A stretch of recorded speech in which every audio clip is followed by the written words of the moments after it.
কেন ফেরত দিল? কোম্পানি কোনো কাজই নাই, কিছু নাই, বুয়া ভিসা দিয়ে পাঠাইছে। বুয়া ভিসা দিয়ে পাঠানোর পরে আমরা 3 মাস ওইখানে ছিলাম। 3 মাস মালিকের সাথে যোগাযোগ করলাম, ভাই বলছে আমার একটা সন্ধান করে দিব। তখন কোনো সন্ধান তারা এখানে করে নাই। থরসব বিল্লালের কাছে গেছে সহযোগিতার লাগে, এর বাসা হয়েছে নরসিংদী জেলায়। তো থরসব বিল্লাল যে তারে মারে নাই এটা তার কপাল ভালো, অন্য যে কেউ হইলে তার থাবড়ায়া তার কানপট্টি মনে করেন একবারে গরম বানায় ফেলাইতো, লাল বানায় ফেলাইতো, সোজা কথা। আসলে ভাই আপনি যদি বিদেশ আসেন, অন্যের টাকা দিয়ে বিদেশ আসলে আসলে টাকার মর্মটা বুঝবেন না। এক হইছে 7 লাখ টাকা খরচ করলে দেশেই অন্তত ভালো কিছু করা যায়, কারণ একটা প্রবাসী 3-4 লাখ টাকা খরচ করে বিদেশ আসে যাতে হ্যাঁ 10 থেকে 12 লাখ টাকা দেশে নিয়ে যাইয়া একটা ব্যবসা বাণিজ্য করতে পারে। এই আশা নিয়ে সে বিদেশে আসে। মানে নিম্ন শ্রেণীর যে প্রবাসীগুলো আছে তারা, মানে যারা ইউরোপ যাইতে পারে না, আমাদের মতো যারা সৌদি, কাতার, দুবাই যায়, তারা এই ধরনের চিন্তাগুলা করে। সে 7 লাখ টাকা এক হয়েছে শ্বশুর বাড়ি থেকে নিচে 4 লাখ টাকা, আর ব্যাংক থেকে লোন নিছে 3 লাখ টাকা। এই 7 লাখ টাকা খরচ করে সে বিদেশ গেছে।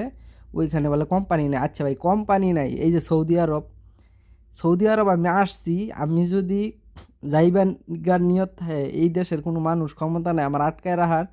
আবার যদি আমি না যাইবার নিয়ত থাকে, যতক্ষণ পুলিশে না ধরবো এতক্ষণ কাজ করার অনেক সুযোগ সুবিধা আছে। যেমন আপনি মনে করেন 200 টাকার তরকারি লইয়া অবৈধ হয়ে গেলে 200 টাকার তরকারি লইয়া যদি এইখানে সেইখানে বইসব বিক্রি করেন, প্রতিদিন যাইয়া যাইয়া আপনার মতো অনেক মানুষ আছে, সবার সাথে মিলা জিলা যদি তরকারি কিনে না বিক্রি করেন, মাসে 50-60 হাজার টাকা কামাই করা সম্ভব। খাইয়া চাইয়া মনে করেন যে 40-45 হাজার টাকা আপনি বাড়িতে পাঠাইতে পারবেন। তো আপনি অযথা বাংলাদেশে গেলেন কি লেগা?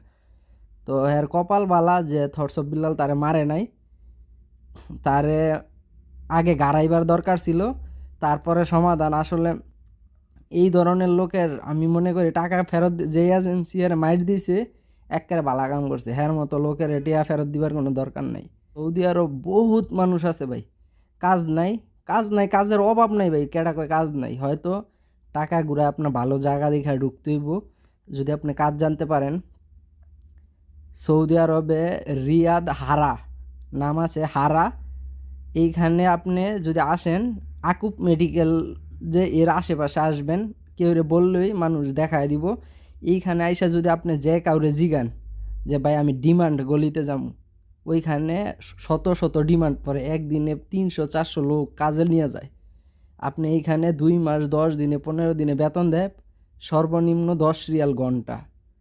আপনি কাজ করতে পারবেন, কিন্তু অধিকাংশ ওই বাঙালিরা এখন বাটপা, টাকা দেয় না, কিন্তু আপনার মানুষের কাছে যাই না বুঝা যাচাই কইরা তারপরে যদি আপনি ঢুকতে পারেন ভালো জায়গায়, ভালো একটা টাকা ইনকাম করতে পারবেন, খাইয়া 40-50 হাজার টাকা 60 হাজার টাকা বাইরে পাঠাইতে পারবেন। কারণ যেহেতু আপনি মানে মালিক ছাড়া নিজের খানা খরচ যা আছে সব কিছু বাদ দিয়ে আর কি এইগুলা। কারণ 30 দিন তো আর কাজ করায় না, আপনি যেদিন যাইবেন খালি ওই দিনের হাজিরাটা উঠবো।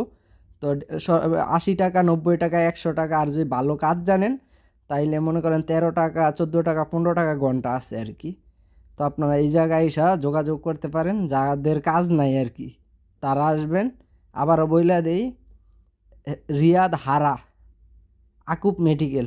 আপনি বাতাইসা যদি বলেন যে আমি হারা যামু, হারা আকুব মেডিকেল বা হারা যে কোনো জায়গায় আপনি যদি বলেন যে ডিমান্ড গলিটা কোন জায়গায়, মানুষ দেখায় দিব।